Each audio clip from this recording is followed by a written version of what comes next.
In this video, I'm going to show you how to edit HTML in Mailchimp step by step so you can create a custom email campaign, paste in your own code, make changes directly in the template, and send it out with confidence. This is perfect if you already have an HTML email design and want full control over the layout, branding, links, images, and buttons, instead of using the default drag and drop editor. If you find this tutorial helpful, go ahead and hit like and subscribe for more easy software tutorials just like this.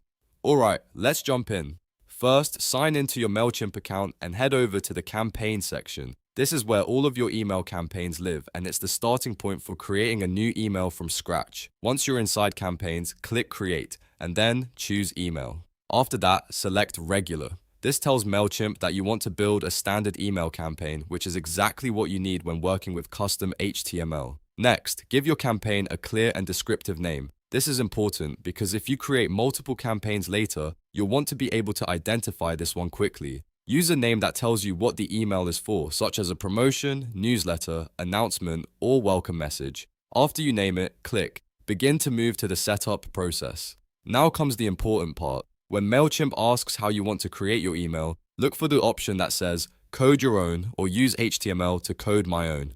This is the feature that lets you build the email using your own HTML instead of Mailchimp's visual editor.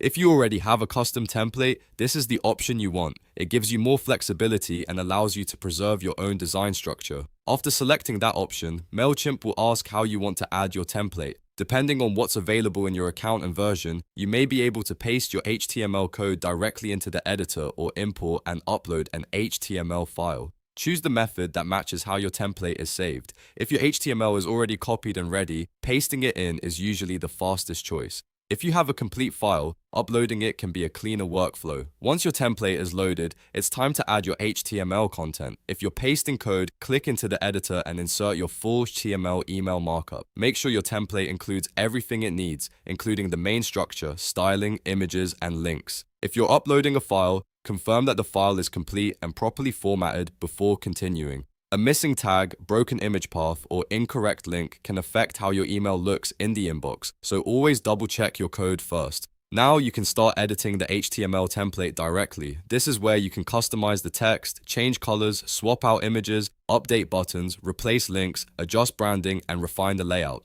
If you need to make the email more on-brand, this is the place to do it. You can edit headlines, body text, call to action buttons, and any other sections that need updating. Take your time here and review the code carefully because even small changes can affect the final design. Once you've made your edits, click Save and Exit. That will store your changes and bring you back to the campaign workflow. From there, continue through the remaining email settings. You'll need to select your recipient audience, enter your from name, choose your from email address, add a subject line, and optionally write preview text. These details matter because they affect both deliverability and how your email appears in the inbox. Before you send anything, do one final review. Make sure the content looks right, the links work, the images load properly, and the message is going to the correct audience. If everything looks good, you're ready to send your campaign. Click send to deliver the email to your subscribers. And that's it. You've now learned how to edit HTML in Mailchimp, customize your own email template, and send a campaign from start to finish. If this video helped, please remember to like the video, subscribe to the channel, and turn on notifications for more step-by-step tutorials. Thanks for watching, and I'll see you in the next one.